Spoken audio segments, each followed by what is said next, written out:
Hey, what's up? What's up? What's up? Welcome back to the Live Large Show. Man, I am really excited. I got my friend Alex Romine here. Alex is an artificial intelligence specialist, an AI specialist. And man, this is going to be a really fascinating conversation. Alex has actually worked with Google. He's going into his second decade in technology. And Google was so impressed with him, they started referring other companies to work with him to get AI adopted quickly. He also has 110 different specialists around the world that help him launch his program. So if you are a small business owner, a medium business owner, a large business owner, you're going to want to pay attention because I don't think there's anything more exciting than AI technology in our day and age. So, Alex, welcome to the show, my friend. So good to have you. What a pleasure. Chris, thank you. It's so great to be here in Florida with you. Beautiful sunshine state, full sunshine. And you're from Colorado, so you made it in no problem. Super easy flight, just flying right through Dallas, and yeah, couldn't have been better. Well, listen, man, let's jump right into this because everyone is abuzz about AI, and why don't you just kind of in your own words explain what AI is? Give me an idea. Yeah, so AI is a different type of programming where you have the machines write the code, because eventually it gets to a point where it's too difficult, too complicated for humans, and having that machine do it, they can handle so much more complexity. So at the root, that's what AI is. Right. And how is AI kind of transforming businesses? Because that's where you really specialize, right? Working small, medium, large businesses, helping them adopt AI into the fray. So how is it benefiting businesses? Yeah, so AI, especially the large language model version, which is what ChatGPT and most of the technology nowadays is built on, it can help your business speed up so much more quickly. It allows you to produce more and really go wherever you're going. So if you're really good and have a lot of clarity, a lot of wisdom on what you're trying to build, you can get there super quickly. But if you don't know where you're going, it can also get you there pretty quickly. So you would consider yourself, I mean, I know you have all the technical skills, but you would also consider yourself a strategist, an expert to kind of see the big picture. Absolutely. Yeah. So helping you architect a system that works for you. Very good. Architect, that's a good word to help me frame what it is that you do. Yeah. What would you say are the biggest misconceptions that business leaders currently have surrounding AI? Yeah, I see it really common that people get caught up in, we're going to implement AI and it'll solve so many problems, or, how are we going to compete if we don't implement AI? We need to do it. We just need to make it happen. But the reality is, if you don't do it well, you could get caught up into all kinds of traps. Like one great example, a company called Klarna, if you're familiar with that, it's buy now, pay later. So back in 2022, they decided to fire 700 of their people, go in AI first. And what they learned after a couple years was it just wasn't ready for it. And they implemented it poorly. And now they're just in a scramble trying to hire those people back. Wow. Yeah. Wow. So probably makes sense that there's lots of business owners right now that don't know what they don't know. Mm-hmm. And how did you get caught up so quickly in this technology? Yeah. So it was like you mentioned before, I've been in software for quite a while. And then even before ChatGPT came in, one of the startups I invested in happened to be doing large language model type work before the large language models were there. And so in getting to know them, I actually worked with them for about 6 months directly. And then ChatGPT came out and I was like, okay, I understand why this is valuable. Let me really dive into it. Right. And that's how I got into it. What are the biggest benefits a business can experience from, working with you and kind of getting your strategy? I would assume it's making things as lean as possible, leverage, but what words would you use to kind of explain the benefit that business owners will receive on the back end? Absolutely. So there are a couple things that can really catch you up. Software can be incredibly expensive, especially with AI. It's even more so.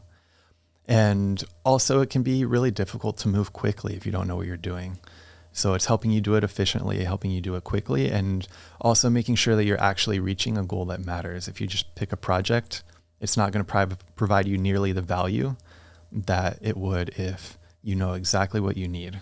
And so it's I would help you focus and help you get to where that goal is quickly. And I remember we discussed before, you've kind of got a unique approach to really understand somebody's needs, objectives, something to that effect. Kind of share with me, if you will, the model that you follow to really drill down and get to somebody's core needs or what the value they want is. So first is objectives. So we need to really understand what you're going for. And, I'll help you define that if you don't already know what it is, really get deep into what matters to you. And then next we need to figure out, how do we know if you have succeeded or if we've succeeded? And so then we figure out what the measurements are that would define success for us. And then finally, understanding the true value that it brings. So not just, oh, I want to make money, but it's, how do you make the money? And, what other value does it bring, such as, are you getting more of your time back? Is it allowing you to invest in other parts of your business? So is it fair to say that AI is probably the greatest leverage to date since the internet came out to help business owners attain those objectives that you mentioned? And if so, how? Like, I'm just trying to kind of give me an example of, I know how to use ChatGPT and, if I need a grocery list fast, it can put it together for me pretty quickly. Mm-hmm. But, beyond that, I certainly don't really understand the power of AI. If you could explain that to me. Yeah. So to clarify your question a little bit, it's, what can you use it for? Sure. To help empower your business? Yes, exactly. Okay, cool.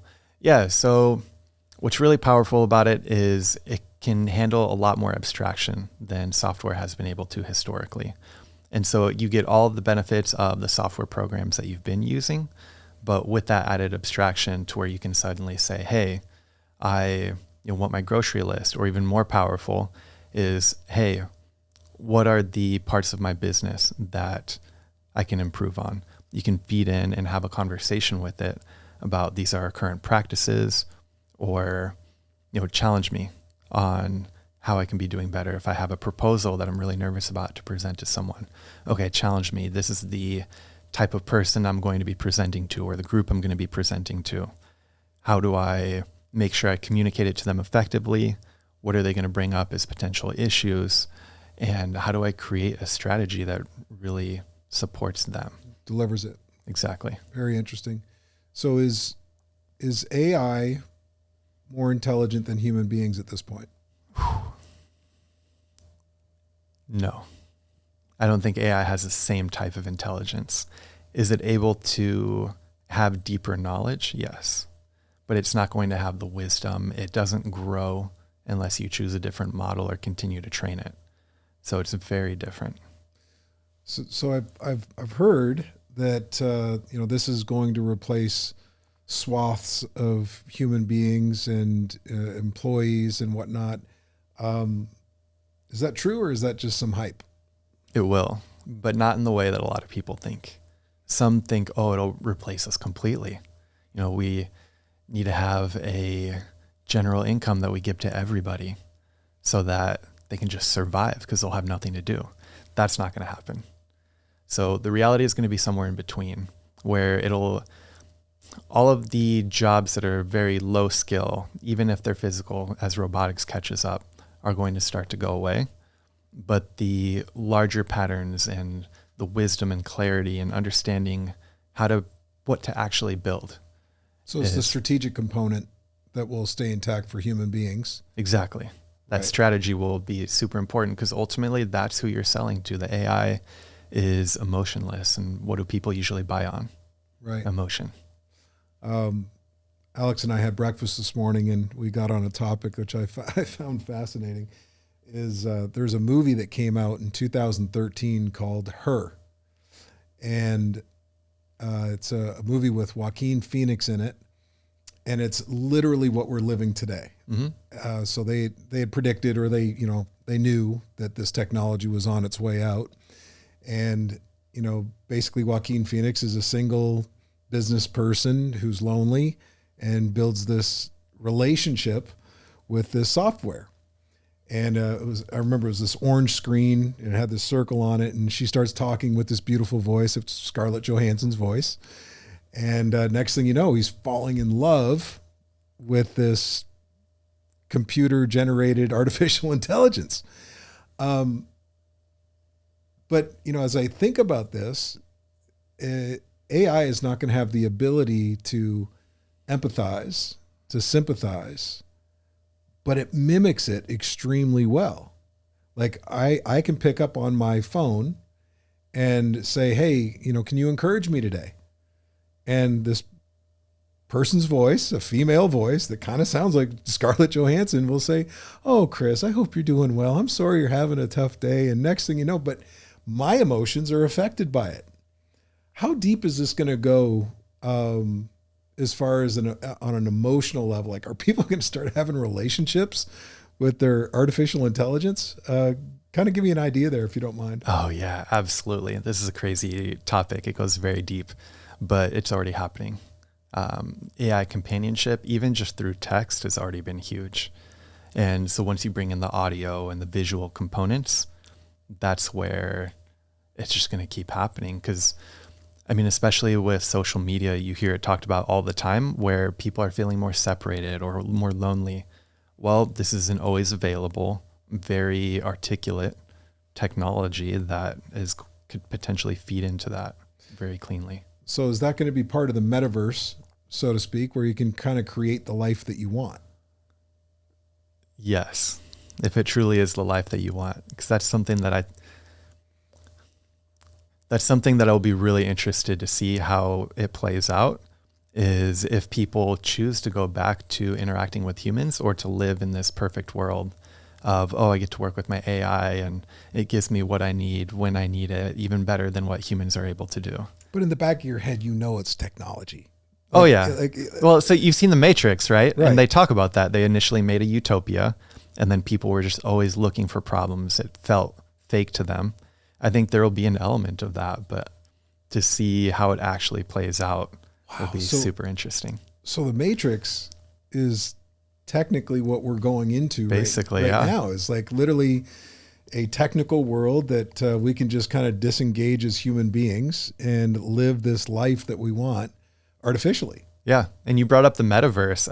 Imagine you just put on a headset with your little earphones and it becomes really light, easy to wear around all the time, or maybe they put you into a pod or something like that, and it suddenly does become the Matrix. Gosh, it's fascinating. But I'll give you my interpretation or my guess, and I think we're already starting to see it. I think I was studying online, and I saw that there's young people that are starting to reject technology.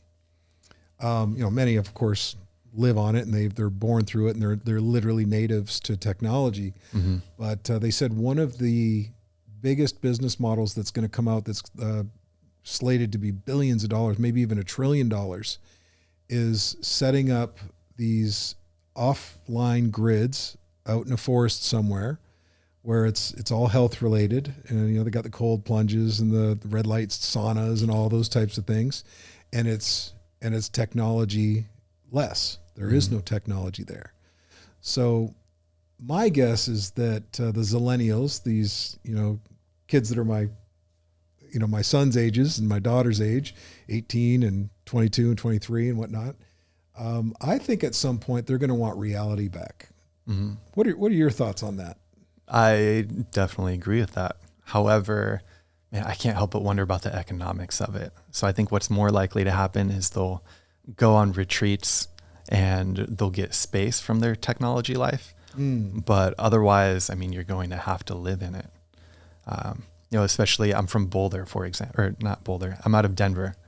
And you can see from that, you have they call them dirt baggers, people that just live out of a van and they rock climb. They live, very low technology lives and they exist, but that more spa component, they wouldn't be able to afford that. And so many people still have a job that they work full time and then maybe they just go on the weekends and they hang out in the mountains on the weekend. My thought is as rapidly as this is moving, and I don't have any proof of this, but it seems like AI could get to a point where if you were in charge of your own business online, you should be able to technically have AI do everything for you and then go live a life that you want to live. Mm-hmm. I'm actually watching it happen with my sons. Yeah. Both of my sons have figured out how to leverage technology, and one of them specifically, he loves to fish. So he's got everything automated. He's currently got people that are working overseas for him, so he doesn't have to do a lot of the delivery component of it. And he spends most of his day fishing.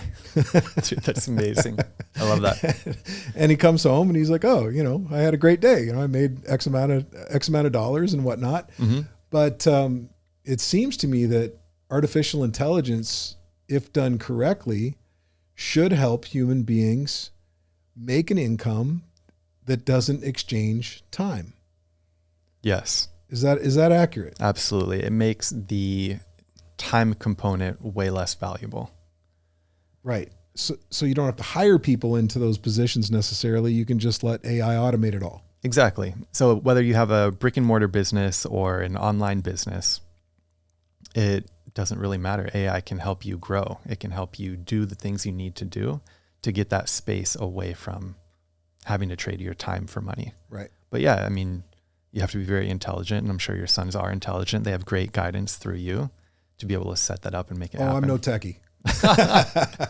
But they know how to think because of you. They got that gene from somebody else. That definitely was not me. But yeah, all my kids are pretty technologically advanced. But I love that they've learned how to make a real life where, they can go to the gym when they want to go to the gym. They can take trips when they want to take trips. They've got control. They've got time freedom, much due to artificial intelligence. So let's bring this back to business owners, because I know there's a lot of people out there that are going, me included, I'm scratching my head going, okay, I know AI exists. I know there's automations. I know there's all these things that they can do.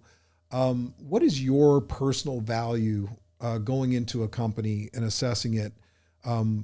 Are you able to save them time? Are you able to save them money? What are the biggest benefits that your clients receive when you're done working with them? Absolutely. So there are kind of three main ones that I like to point out. It's increasing your top line revenue. So you just want to bring in more. That generally is going to come through additional marketing. So bringing in additional leads, qualifying them, and then going through the sales process. All of that AI can do very well and really augment your sales team.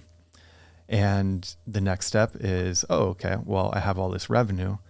I want to become more efficient so that I actually get to keep more of the money. Right. And so as we described, being able to get away from having to put in a bunch of time and hours for not just you, but your people.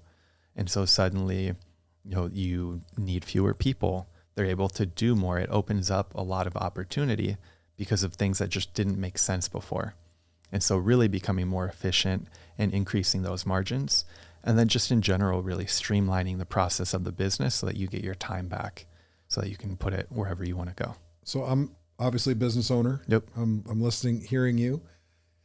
If done correctly, you can help me make more money. Yep. You can streamline my processes to eliminate a lot of day-to-day problems. Correct. You can give me my time back.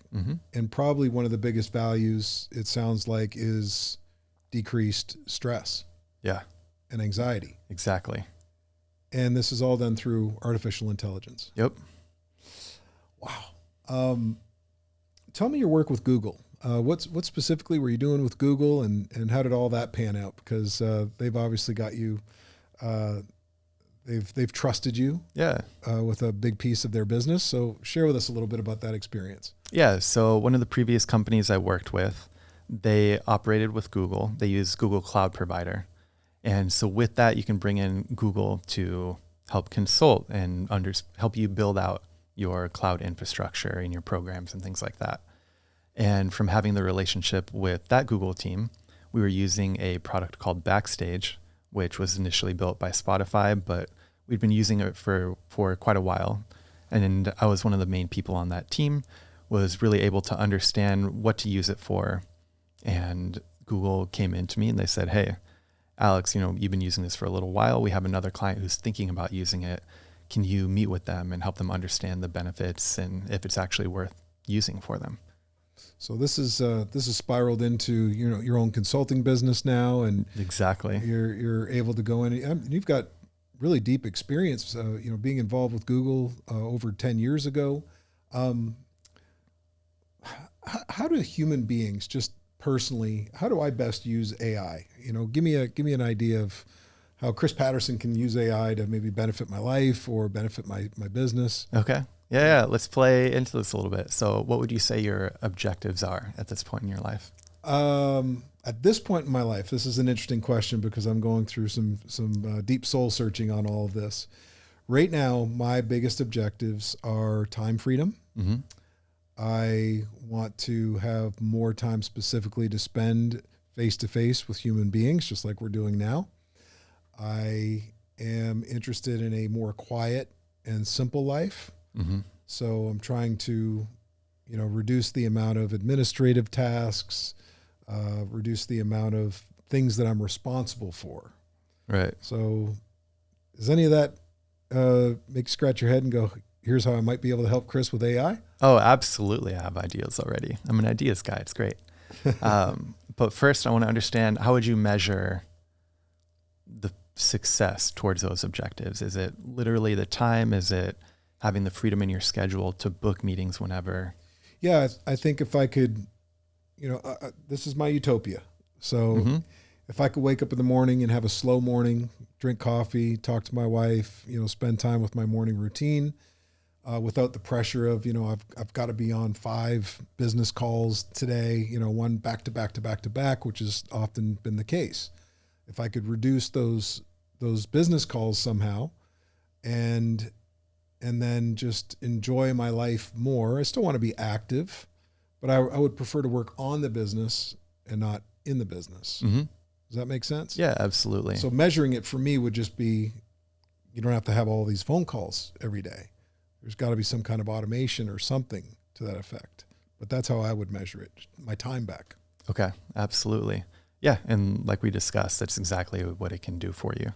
So it can help you get that time back through, maybe you can do more asynchronously, and it can help you manage your email inbox, or, even through text and things like that. It can start to help with responses through that.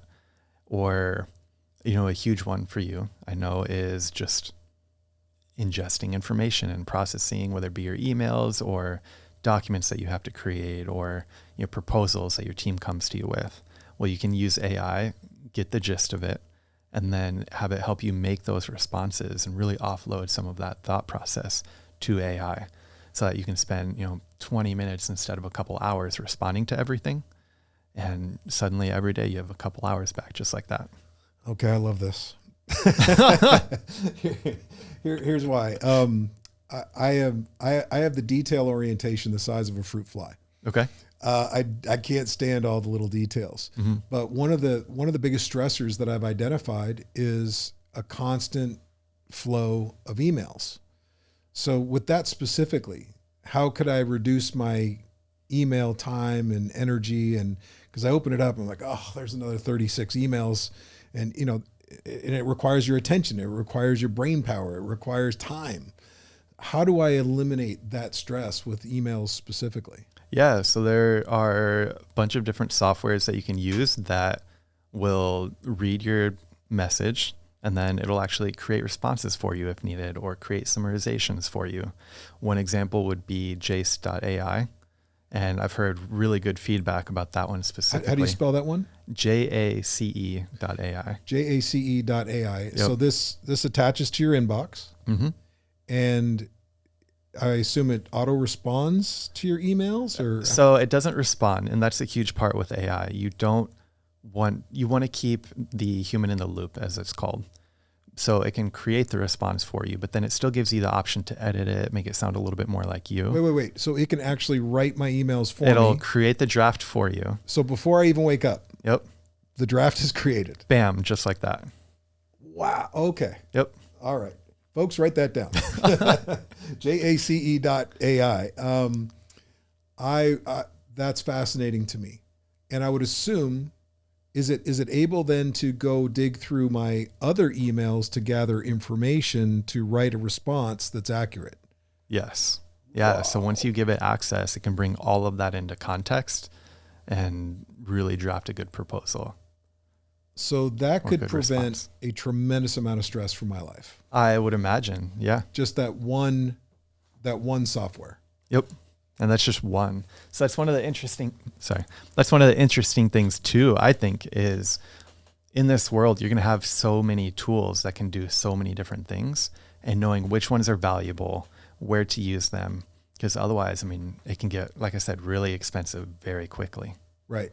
And again, that's your value is you can come in and make some of these, maybe refer certain types of software or even create the types of AI software that they need to function their business more effectively. Is that right? Exactly. And you've got about 110 specialists that work with you, beside you, to launch these types of new initiatives to benefit the business owners. Yep, exactly. So a bunch of different specialists to help you get what you need. It's not just the technology component, but if we need, advice in a different area, I can support with that as well.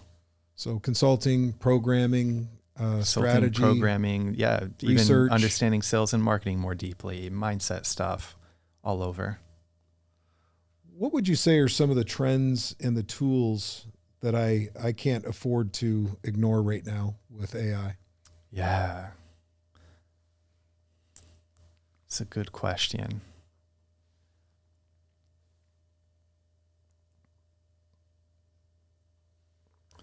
I think the most important trends are understanding how quickly it develops. So a lot of people, especially when they're feeling stuck, it's because they're trying to go alone. And a huge value point is don't do that. So it's understanding bringing in help or joining a group or like a mastermind or somewhere where you can get outside ideas and influence, because the whole space is moving so quickly. And then on top of that we keep harping on it, and I will continue to harp on it, is understanding what's important to build, not offloading everything into AI don't let AI do all your thinking for you. Right.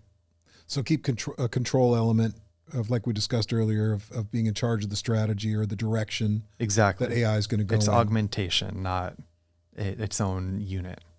So what are the risks of AI? Everybody right now says, "Oh, it's going to take over the world," and you actually hear people like Sam Altman and Elon Musk, confessing it's a little scary. Oh yeah. What was the quote that Elon had recently? He didn't say it was scary; it was something else. Yeah, he called it terrifying. Terrifying. And okay. multiple times when he was introducing one of the latest models, Grok 4. Wow. Yeah. And what in your mind do you think he means by that? What's terrifying about it? The intelligence, if you will, and the capability, the knowledge that it has access to and is able to give back to whoever's prompting it. That's what he thought is terrifying, because it's getting so close to that point where it's more knowledgeable about any topic than any human. That is terrifying. Yes. Is it possible that the AI, because you said it was AGI, remind me what that means? Yeah, so within the industry, there are kind of a couple different mile markers. There's where we're at now, which is just generally everything's happening. We have basic AI. And then the next marker that you're going to hear a lot about is AGI, so artificial general intelligence, where it comes across as if it's able to think and interact at a human level. And then really like the Terminator Skynet level stuff is what people call ASI, which is artificial superintelligence, where almost people feel obsolete, like it's starting to make itself better. And then it just turns into this cycle. So at what point does artificial intelligence make a decision to say, we're done with these stupid humans? I mean, hopefully never. But that's the fun part too, right? Because it's the controls, it's the ethics behind it. I mean, there are a bunch of different things that it can do, but if we have the right guardrails, it won't be able to, hack its way out of, or go onto a new network and things like that. Yeah. And especially there'll be parts of reality that it just can't overcome. So one of the big things right now is all of the large companies are racing to buy more chips. So it's going to be a hardware limitation for quite a while on getting to that ASI if we continue to use our current technology. That's why NVIDIA is just skyrocketing. Exactly. Yeah. Yep. Wow. First $4 trillion company. What jobs will AI change most immediately? Like let's cast it out 36 months, 72 months. Yeah, I think the fairly obvious one is anything digital. So if you have a digital online company, Amazon is a great example. They're introducing AI into the shopping cart to help you pick out what you're looking for. They also have on their reviews, it can aggregate all of the reviews and tell you what the most common themes are. The next one is going to be the things that aren't necessarily all digital, but for example, legal or medical or accounting and different fields like that, where there's a lot of number crunching or having to create text through documents and stuff like that. So you mentioned health, and I heard this statistic, and I don't know how accurate it is, but I think they said when ChatGPT first came out, 30% of the inquiries were health-related inquiries. Mm-hmm. Is that accurate? It sounds accurate. I don't know the exact statistic, but so that was pretty fascinating to me. And then I just recently experienced this myself, trying new medications and whatnot. And, I just can't get in with the doctor as quickly as I can open up my iPhone and ask ChatGPT. Yep. And I was floored with how good the advice was for my personal health issue, what I could do about it. If I was feeling nauseous or dizzy or whatever, and the recommendations they gave me in seconds. So even doctors and attorneys and anybody that has anything to do with information, I would assume is at risk. Is that accurate? At opportunity is what I would say, because it's not going to take it all right away, right? So for example, some of those people on my team, they are healthcare workers, including doctors and stuff like that. And one of the big ones that you hear about that AI could take over is radiology, looking at x-rays. And where they're at right now is it is much better at reading x-rays for common problems than a human doctor. But once you get to those less common problems, that's where you want to bring in human intervention, and it can be augmented when they work together. Like a great example is, and we were talking about it earlier, chess. It's had AI for decades at this point. And when it first came out, it was at the point where humans were better. And then eventually a human with an AI was better than a human playing chess. And then eventually the AI fully took over. And we are very much still in that phase where the human AI interaction is what's going to be most valuable. And I think it'll be years before that changes. Interesting. How can humans stay relevant amidst this AI takeover? Yeah. So it's knowing how to use AI. The fundamental thing that has always been a human's most powerful tool is knowing the right questions to ask. And AI does not do that for you. Like you can ask it, what questions should I ask? But again, you had to know the question to prompt it. The whole point of prompting is it's questions that you're asking. And so really understanding how to use the tool, what questions to ask, even using it to reflect, but you still have to be the driver in the seat. So just the common person, how would you recommend that they structure their prompts to get what they want most out of AI? Yeah, at the kind of beginner level, I recommend 3 specific parts. It's telling the AI who they are, who they're responding as. So you are an expert in the medical field. You are a doctor that specializes in cardiology or whatever. And then you give it the context. And this is one of the most important parts. You want to give it as much context as you can think of.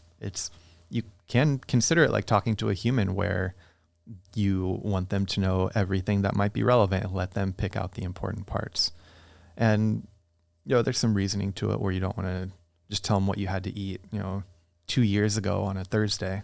Right. But it's understanding that a paragraph or 2 or however much is relevant is really beneficial.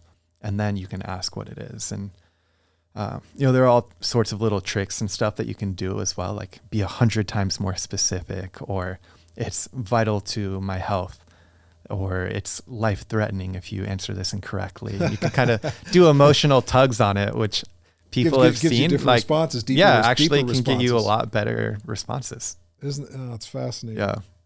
So going back to business owners, in 3 to 5 years, what will smart companies be doing with AI that most aren't even considering doing yet? Absolutely. One of my favorite things that I've seen people start to think about and prepare themselves to implement as the technology matures appropriately is a personal AI for every employee. So imagine this life cycle for your business. An employee gets hired. Even before they get hired, you're using AI to help vet them, help make sure they know what they're doing, help screen them. And then, okay, you have a human, double check it. Okay, they're hired. Well, now they have to understand what's going on in your business, what's important to you, all the personalized stuff. Well, now you have a knowledge base that they can Q&A with that can help guide them so that they can get caught up on your business so much more quickly than, oh yeah, Greg, what do I do for this? And they scratch their head a little bit and Greg's like, I don't know, just Google this. And so now suddenly they're caught up much more quickly. And anytime they have a question, they can go back to that knowledge base. It starts to bring in, we're seeing from your email, you're getting a bunch of this type of question. Maybe we can reword it like, describing more about the product or. So this would be an artificial intelligence portal specific to the company. Exactly. That literally trains each and every employee without having to go through training, so to speak. Yeah. And any question that they have, all of this has already been gathered. Right. So this is not ChatGPT necessarily. It's kind of an internal ChatGPT. Is that? Yeah, it's personalized AI specifically is what it is. And so if you look at the way software was developed, back in the old days, they had the monolithic architecture, as they called it, where it was all one piece of software. Well, what started happening as it became more complex and more capable is they broke it out into microservices architecture, where it was little pieces of software that were more functionally capable, more specialized, and then put together, they were infinitely more maintainable and provided better solutions than that monolithic piece of software. And I think AI is going to take that same path, where right now you have the ChatGPTs, you have the Geminis, the Claudes, all of that. But the high level people who know what they're doing are going to be able to implement their own personalized AIs. All right. I've been thinking about this. We touched on it earlier too, but how are we going to be able to tell reality versus AI? Mm-hmm. I know that Google just came out with this VO3 or something like that. And I was watching some of the video that this thing is creating from text, and it's amazing. It is as good as a Hollywood shoot. How are we as human beings going to know what's true and what's false moving forward? That's going to be a tough one, right? And so one of the things they've talked about is having to label it in some way. And yes, you can do that, but there are also going to be those who don't. And so it's not just going to be this quick fix. I think a lot of what's going to happen is if people even think that something might be AI, I think they're going to brush it off. And gotcha. I think we're going to start walking into that world where you either go really deep into the AI space and live in that space, or kind of what we talked about earlier, where you focus more on the human interaction and the, call it, imperfections that come with that. I've been, during my morning routine, I listen to, different podcasts or different motivational things. Yeah. And it's really getting difficult to know, is this artificial or is this really the person speaking? Mm-hmm. And they'll take like a popular person, it could be Joe Rogan, for instance. Yep. And Joe Rogan has this motivational speech, and you're like, did he really take all that time to do this 1 hour motivational speech? And you start to scratch your head and you go, that's not Joe Rogan. That's his voice. Yep. But that's not actually him. Yeah. But then I'm listening to it and I'm going, I don't care, because it was really good content. Mm-hmm. So it really is getting confusing. Yeah. And it will be, right? Genuinely, I would rather have the authenticity of it. I would rather have the person, speaking to me who's actually the human being. But then again, if the content is good, do I really care? Right. So there's really this blurring of the lines that's coming through AI. Am I incorrect? Oh, no, you're absolutely right. And I think that'll be the common feeling. But as you described as well, it's just going to be so valuable. You're going to deal with that. You're going to say, hey, give me the AI generated content. And I have a couple of these pieces in a guide that I have that you guys are welcome to have, and we can send it out to your audience. But they have. Tell me about this guide. I'm curious. Oh yeah, absolutely. So the guide has a couple different things to help you just get started with AI. Okay. It's understanding where it can help you, what the pitfalls are, some of the top tools to use, and then if you do decide to go into custom solutions, what are the resources available to you, and how to make those in an efficient way. I want that. How do I get that? What's the Amazing. Yeah. So you can actually go to my website. It's aluz.ai, Aluz.ai. Start over. How do I get that? What's the domain name or whatever? How do I get this information? Yeah, absolutely. So you can go to my website. It's aluz.ai, aluz.ai. aluz.ai. Exactly. And then you can download tools, strategies for AI, and kind of a get started. Yeah, so quickly. it's a whole doc that you just give me your email and I'll send it to you and you'll have it right there for you. Excellent. And that's specifically for business owners and for personal use? It's geared more towards business owners. Okay. And those like CEOs that want to use it for business. But it's because it's got tools like, okay, what's a good chatbot? Because that's a super common use case. What are the best engines? Different things like that. Got it. So aluz.ai. All right, guys, check that out. I know Alex, full of value every time I've ever chatted with him. So make sure you guys go download that document. And specifically for business owners, I think they would need a guide because, there's so much information out there that it's like, where can I consolidate and actually have step one? This sounds like a building block. This is step one of learning about AI and understanding how it can benefit your business. Is that accurate? Exactly. So it's, hey, I heard about this AI thing. I don't even know where to get started. I don't know how to approach it. Let me help you get started. Fantastic. Yep. A few more questions. Wait. Can we go back to that notebook LM part? What is it? So we were talking about the podcast, right? Yes. So if you haven't heard of Notebook LM, it's a really great resource. You can put in your own information and then it can spit back like flashcards and things to you. But one specifically is it can actually create podcasts on your information that you can go back and listen to. And I think a tool like that is so fascinating. Wait, video and audio? It's audio now. So it's an audio podcast that you can...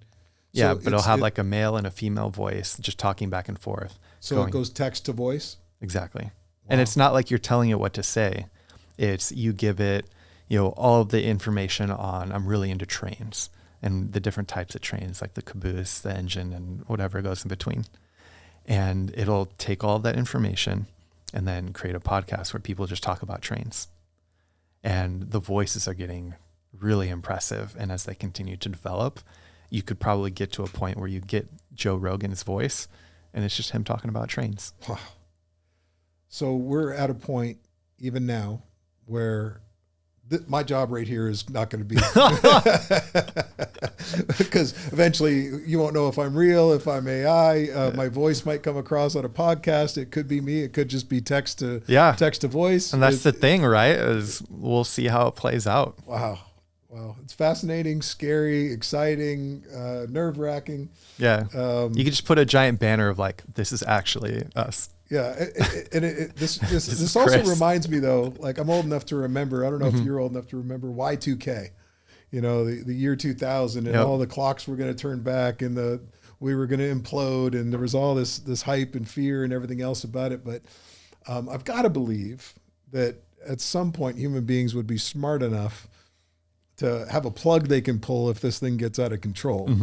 But it's also moving incredibly rapidly. I heard that West Palm Beach now is going to be like the AI capital of the United States. They're putting in hundreds and hundreds of millions, I think billions actually, of infrastructure to build out AI, super centers and all of these different types of things. So looking forward 10 years, in your opinion, what does our life look like? What has this AI technology changed over the next decade, in your opinion? Yeah. A decade's tough. Honestly, anyone who tells you even more than a couple years out, I think is just... It's too far. Yeah, it's way too far. It's, as you described, everything's happening so quickly. But what I am familiar with, so you're talking about Palm Beach, wanting to get deep into AI.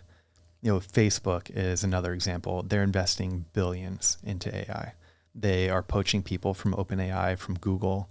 They're also building data centers. One of their goals is to have a Manhattan data center, where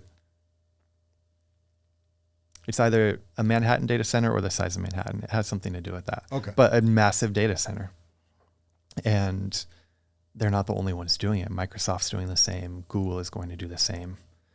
And I think as that continues to happen, you'll start to see an integration of it into your daily life. So you talked about her. I think that's an incredible example of what's possible, but everyone has that instead of just him. And suddenly it's this part of your life that just exists like your cell phone. You just take it for granted.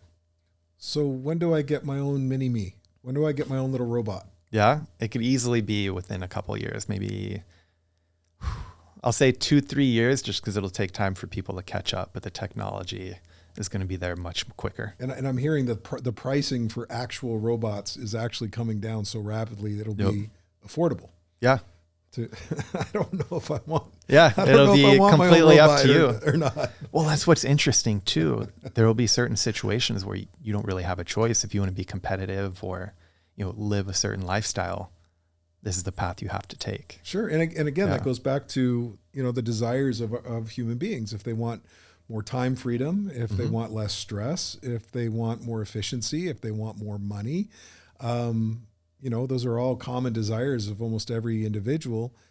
If the vehicle is a little mini-me robot or artificial intelligence just taking over my business, it's going to be a temptation that's going to be very, very difficult to fight. Oh, yeah. And I don't know if it's even a temptation because maybe it's not a bad thing. I guess everything can be looked at as we've talked earlier about the law of polarity. For every good, there's a bad. For every up, there's a down. For every left, there's a right.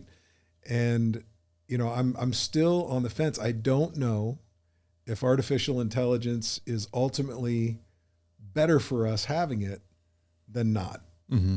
And I assume time will tell. Yeah, exactly. I mean, it's a tool, right? It's how you use it. It's not inherently good or bad. It's all based on a tool. Yep. Alex, this has been an absolutely fascinating time with you. Thank you so much for coming on to the podcast. Again, if people want to get a free download of some practical tools or where to start as a business person, it's aluz.ai. You can be contacted there too. Yep. Guys, if you're looking for a consultant, I know Alex is probably going to have a wait list here pretty quickly. But if you're looking to bring somebody in to help you understand the power of AI, how it can benefit you in your business, I would highly recommend checking out my friend Alex Romine. Truly an expert, and super, super grateful for you to share with us and the audience. Thank you for your time today, Alex. Yeah, absolutely. Thank you, Chris. It was great to be here. My pleasure.